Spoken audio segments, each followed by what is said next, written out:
মাহশরের মাঠে আমার আল্লাহ ডাক দেবে, বান্দারে আমি ক্ষুধার্ত ছিলাম, তুমি আমারে খাবার দাও নাই।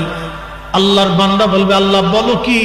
তুমি তো রব্বুল আলামিন, কি করে তুমি ক্ষুধার্ত থাকো? আল্লাহ বলবেন, ও বান্দা, তোমার পাশেই মানুষ ক্ষুধার্ত ছিল, অভাবী ছিল, রাত্রিবেলা না খেয়ে ঘুমাইছে।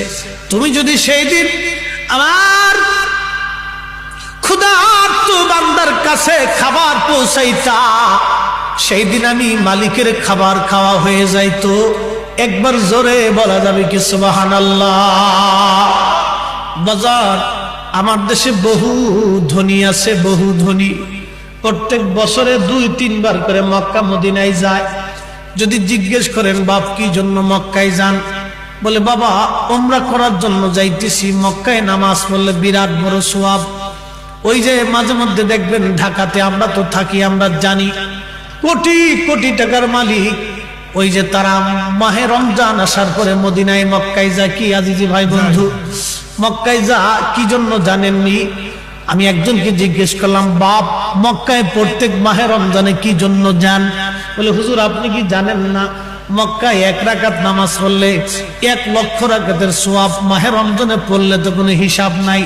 আমি বললাম, হ বাবা আমি তো ভালোই জানি। আচ্ছা মদিনাতে কি জন্য যান? বলল, বাজান 1 রাকাত নামাজ পড়লে 50,000 রাকাতের সওয়াব হয়।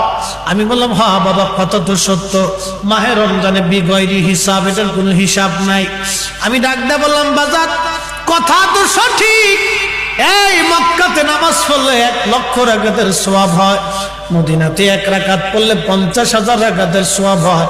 আমি বললাম, বাজান কথা তো সঠিক, কিন্তু বাপ একটু বলবেন তো, বাড়ির পাশে আপনার এলাকায়, আপনার মহল্লাতে কত মা টাকার অভাবে ভালো ইফতার করতে পারে না।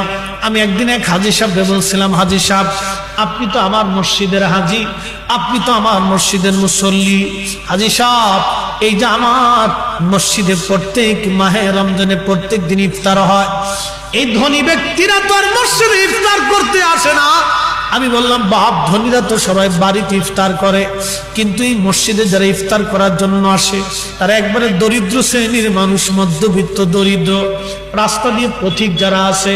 আবার অনেক সময় মসজিদে ইফতার করার জন্য বসে শহরে ঢাকাতে যারা অধিকাংশই মসজিদে যারা ইফতার করে, অধিক লোক দরিদ্র, রিক্সাওয়ালা, দিন মজুর, ভ্যানওয়ালা, সারাদিন রোজা রাখার পরে সে জানে মসজিদে গেলে ভালো একটা ইফতার হবে। আমি বললাম, হাজী সাহেব আপনি আল্লাহর ঘর তাওয়াফ করার জন্য যান নাকি?